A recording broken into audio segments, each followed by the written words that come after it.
Hey, I'm Randy Younger, New York City's go-to film enthusiast. Every week, I dive deep into the world of cinema with special guests from the New York City film scene. Whether I'm interviewing industry insiders or comparing the latest releases, there's always something for every movie lover. Join me as I explore the magic of film and discover what makes these movies unforgettable. Hey guys, I'm Randy Unger, and this is a special episode of Under the Radar, bringing movies and people together one frame at a time. And this is actually going to be part two of our GLICKED coverage. Our last episode, we reviewed Gladiator 2, and now this week we are going to be reviewing Wicked Part 1. And I just want to welcome a wonderful panel of guest critics tonight. We have Rachel Kolb and Eric Godfrey. Hey guys, welcome back. Hello. Good to be back. Thanks, guys. And new to the show, we have Mr. Edward Douglas of Cinema Daily US. Edward, welcome to the show, sir. Thanks. I've listened to his show a bunch. I'm glad to be a guest this time. So just real quick to those who don't know, we Ed and I were actually on Neil Rosen's Talking Pictures a couple months ago, PBS show that is similar to this show. They basically do movie reviews in a panel discussion, and that's the first time I met Ed. But Ed, I think I met you a few times previously at screenings. I think I've seen you at different events. Yeah, I'm sure we've seen each Yeah. other. Yeah, we're both in New York. It's hard Yeah. hard to avoid when you go to screening enough screenings as I do. It's hard to avoid everyone else. So I see everyone else a lot. So yeah. We're a close-knit community, so it's nice when we run into each other. So, all right, guys. So we have a lot to talk about. We've got two films to talk about. So not just Wicked Part One. And we also have the new Jesse Eisenberg directorial. It is A Real Pain, which is a really wonderful dramedy, which I wasn't expecting a lot, but I was just really surprised about the outcome of this film. It was a lot bigger than I thought it was going to be. But we'll talk about that in a minute. Let's start with Wicked. So this is an adaptation of the Broadway musical. I know, Rachel, you're excited to talk about that because Oh, of course. you are probably my biggest Broadway aficionado. I'm not a huge Broadway guy, but I am still learning, and Wicked definitely opened my eyes. Great soundtrack, great performances, great production value, costume. Everything about this movie is amazing. But I just want to go back a little bit to 2003 when the stage production first debuted. Um, Rachel, what were your thoughts going into the film, and were you surprised at all? I mean, this has been highly anticipated by me ever since, back listening to the soundtrack when it first came out. First listening, I remember very specifically listening to my CD of the Wicked soundtrack and listening to Defying Gravity and watching the Tony Awards and even my senior year of high school, our show choir, their ballad for the year was For Good. Mm. So obviously this musical has a very long history with me and a lot of good memories associated with it. My family also saw it when I came to New York after my senior year of high school. So this is something that has been in my consciousness for 2 decades now, Mm. over 2 decades now. And I had incredibly high expectations for it, and somehow it exceeded them.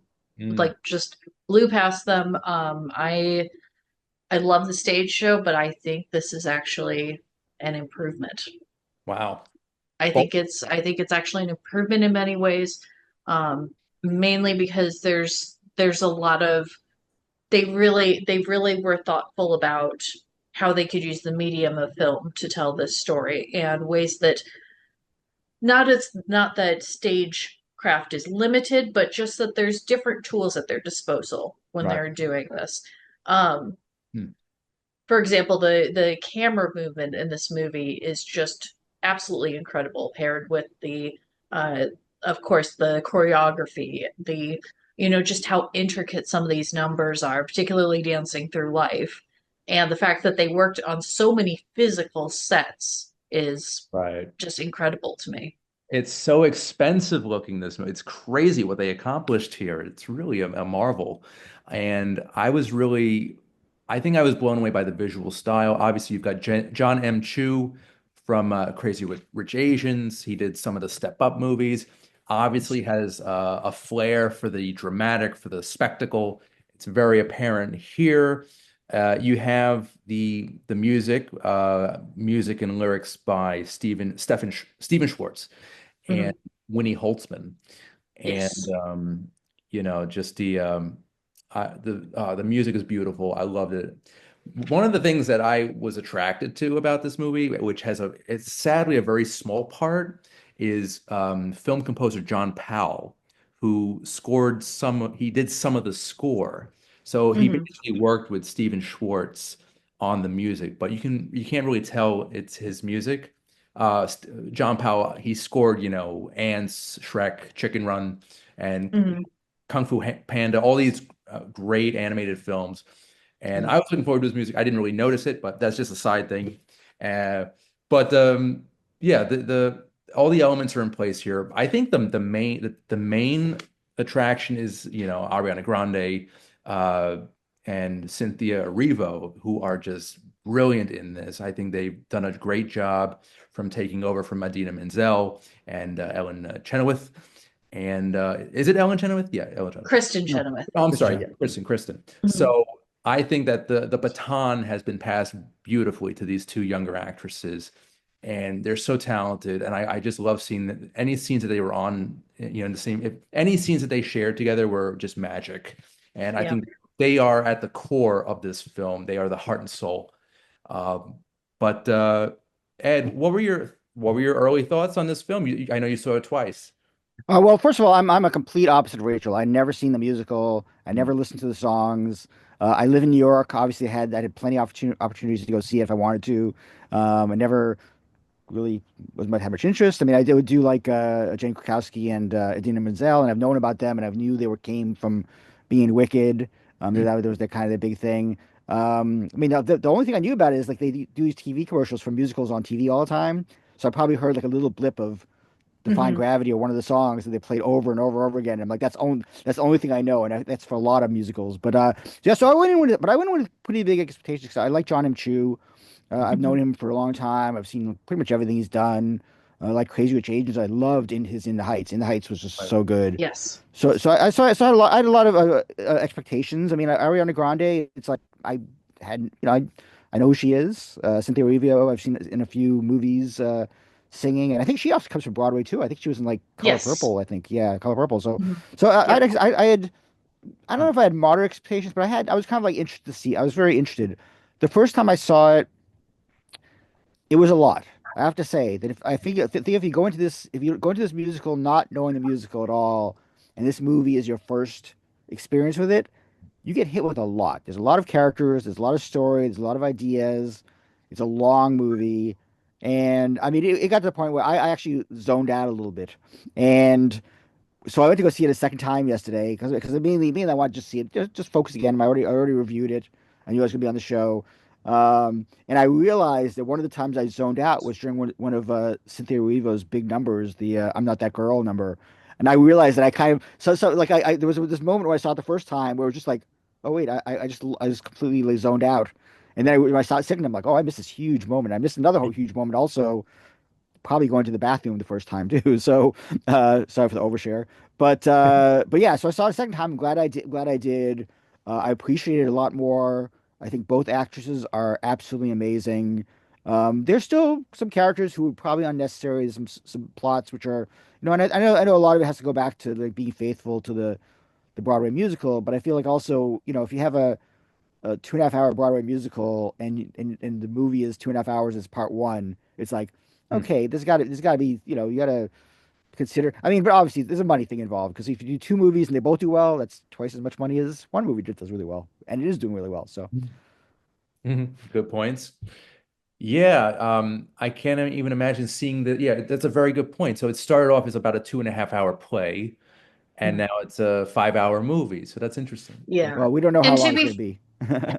Yeah, and to be fair, it is expanding on a lot of things that are in the original book. It's expanding on especially the storyline involving Dr. Dillmond and the animals, which plays a huge part in part two of this. So it's also a little bit of the amount of exposition and everything that's getting set up in this is also Mm. gonna pay off. But I do think to its credit, even though it is 2.5 hours, for me, it felt really quick.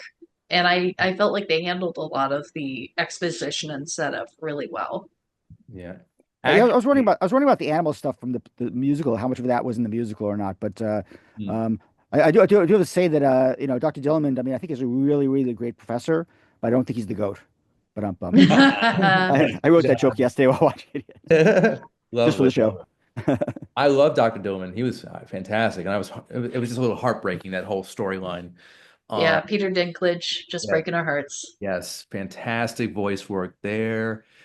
Eric, have not heard from you yet. What were your thoughts on the film, sir? Well, my thoughts on The Good Doctor is that he's a great teacher, except when he's always nagging about the homework. What did I start?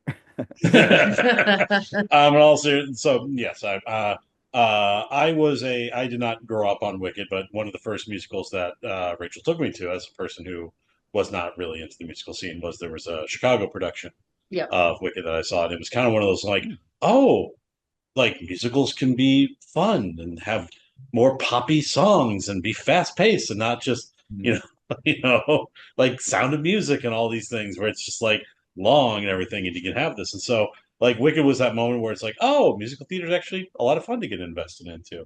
And so I really enjoyed Wicked then, and so it was really nice being able to revisit it now. And I think what John Chu is keeping alive is there's been this recent resurgence of, hey, we're going to start adapting musicals again, but we're going to make them bombastic again.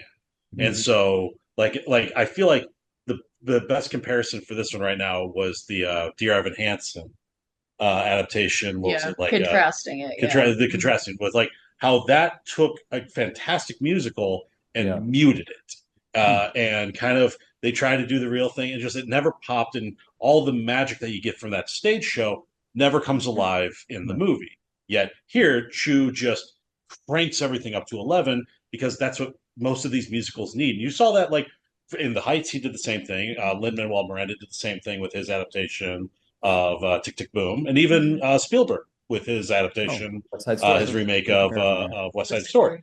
And Right. so it's kind of like it feels like, yay, we're getting these directors who are now understanding when you do these musicals, go big. You're not just putting the stage show on screen, you're Mhm. adapting it. Mhm. Right. And so you would see that in how jokes that would work on stage, how they'd have to rework them visually for the movie, like Galinda, the whole opening with Galinda and her bubble. How they Yeah. couldn't really do that, but they did a version of it to make it so it's like, yes, you're thinking, you're solving these Mhm. problems. Yeah, but even that when you bring up that, as far as adaptation, the whole thing of the effigy of Alphabet burning, that's entirely new. Yeah. Like that's Hmm. not something that's in Yeah. the stage show and really brings out like the darkness of that song in a way that I had not seen before.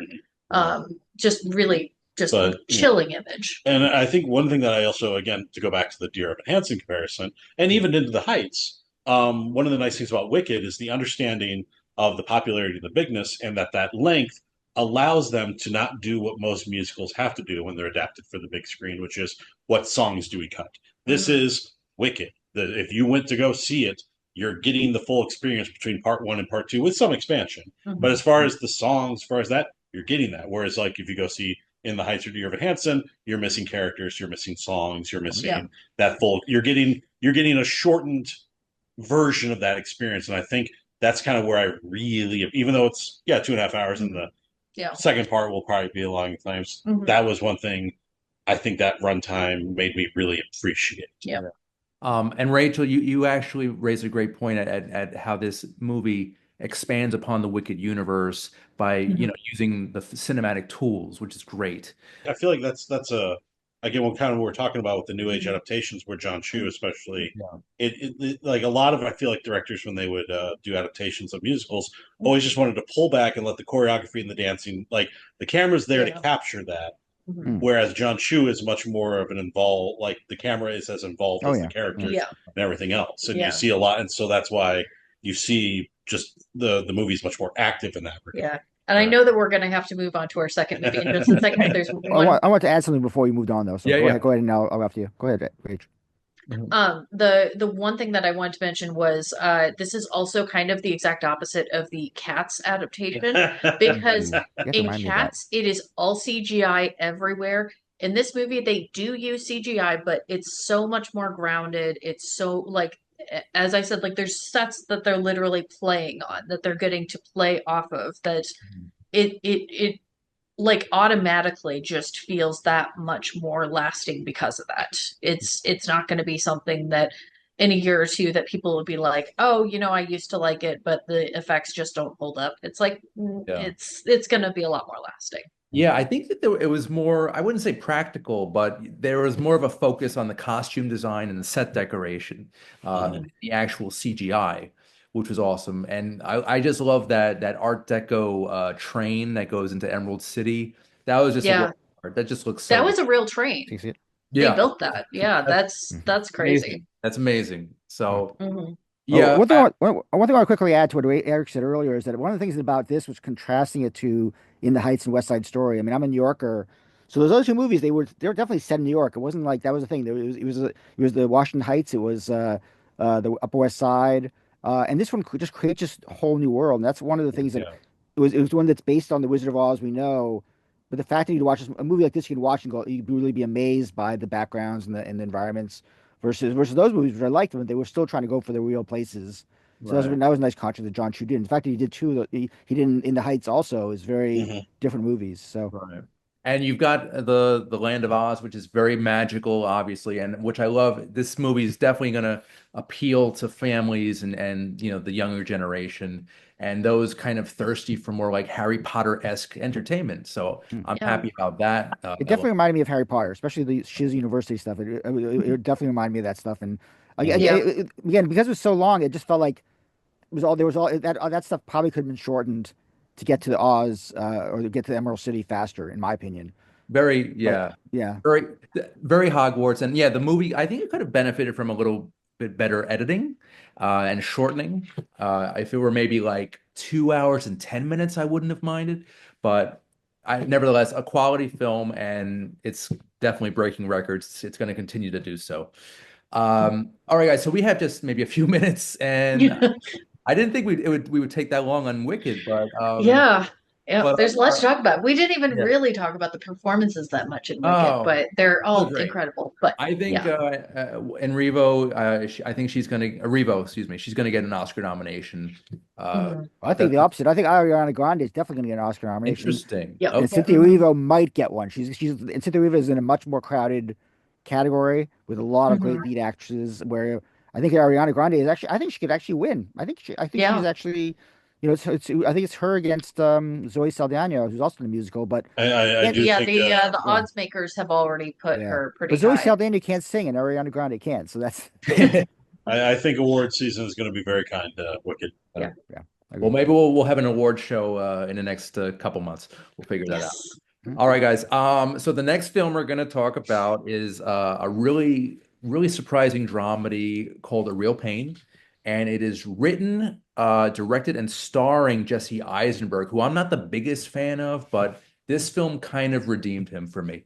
And it basically stars him and Kieran Culkin as estranged cousins who basically reunite to go on this walking tour in Poland of Nazi locations like concentration camps and just villages and towns that have been affected by the tragedy, the Holocaust. And in doing so, these two cousins basically reconnect. They form a friendship and a bond. They basically want to go to Poland to go visit their late grandmother's house and basically, I guess, connect to their roots. And it's just a really good movie. This might be on my top 10 of the year. I Yep. really enjoyed the performances. I think Kieran's great. Jesse was pretty good too. I think as a director, he's fantastic. This is actually his second film as a director. I have not seen the first film. It's called When You Finish Saving the World, and it's not that good. Ed.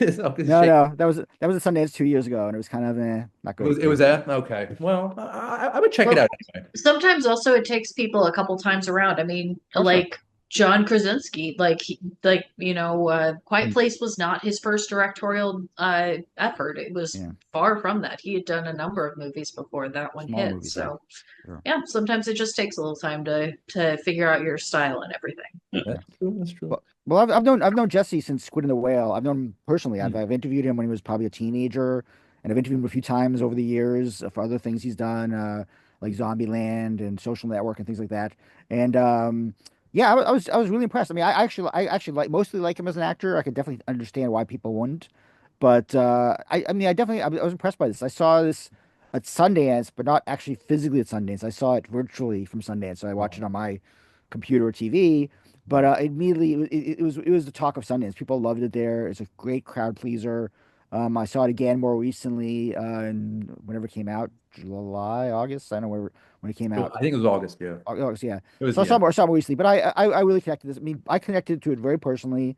Mm. Both my parents are German Jews. They both got out of Germany before the all. I mean, they got out of Germany in the 30s, so they were, nick of time kind of thing. But I had gone back to Germany. I'd seen my father where my father lived. I'd been back to Germany with my father and with my mother, and so this movie hit me really personally. I Mm. understand what they were going through and what they wanted to do, why they wanted to go back to Poland, especially for Kieran Culkin's character, who was very close to his grandmother who recently died. Um, but that said, we talk about all the Holocaust stuff, but it's a very funny movie, and that's the I, thing that they can put something in this environment and make it so funny. It was so funny that the security guard at my screening was laughing, and they're not supposed to do that. This was me just stand there stoically, make sure no one's recording, and he was just laughing and laughing at That's everything. funny. Yeah. Yeah. I love that. Like my new favorite genre is the dramedy because Mm. it's the perfect representation of real life. I mean, life is tragic, life is funny. It's both of those things sometimes at the same time. It's weird, but this movie encapsulates the genre of the dramedy just beautifully, perfectly, I'd say. Eric, what were your thoughts? I was a very big fan of this movie. It definitely, I, I'm going to echo what everyone's already said about the fact that you have two amazing performances from the leads from both Eisenberg and especially Kieran Culkin, who's continuing his upward trajectory after the end of Succession.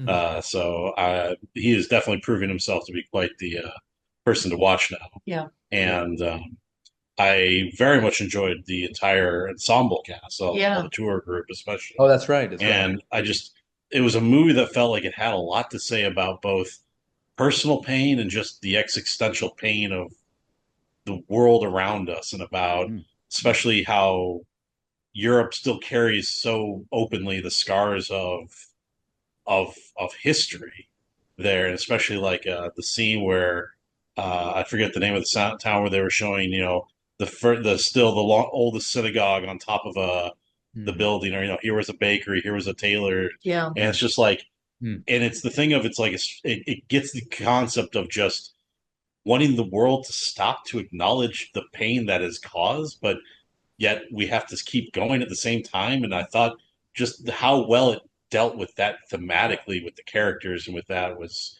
what really engaged me a lot in the movie. I Yeah, mean, I've never seen Succession, but I was a fan of Kieran when he was in the Igby Goes Down, an independent movie about 20 years ago, mm, and then he kind of vanished for a while, and then he was in Scott Pilgrim, the Yep, Edgar Wright movie, and he was really funny in that. So it's just really strange because he kind of like disappeared, but then Succession just really put him back on the map, yeah, and I haven't seen it yet, but you he can tell that is he's really gotten amazing great. in Yeah, Succession. yeah, it's a good He you can is a tell he's performance. very really. different character from Yeah. this. Yeah. Oh, okay, interesting. Okay. I think there are some similarities between his Oh, Succession character and this. But that's me, and it's good to see him. His evolution since Home Alone. That's really nice. He's a little child actor. But Rachel, I didn't hear your thoughts regarding the film real quick. We got a few Oh, minutes. I really enjoyed this movie. I think it was. I know that it's such a cliche at this point, but it's a very brave and real movie because it allows the characters each to be Hmm. to actually react the way that a person would in these moments. That it allows for that it's like continued discomfort in a lot of these scenes, particularly where it seems that that he's going through a manic episode and he's just unleashing and lashing out at everyone around him. Yeah. I think that it was the fact that the movie acknowledges that he can be a very, very, very difficult person to be around, but that also at the end of the day that people still love him. It actually, if anything, reminded me a lot of Michael from The Bear.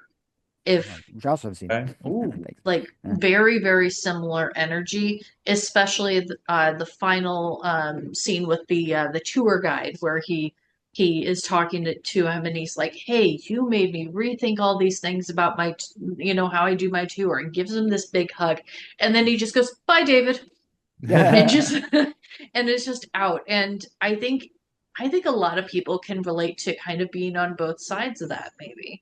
Like, especially being on the side of being around people that maybe kind of suck all the attention out of the room and that everyone gravitates towards them, but that it's like that you're also the person coming along that's like, oh, I'm not actively making people uncomfortable, but they also maybe don't remember me, Yeah. that I'm just not memorable.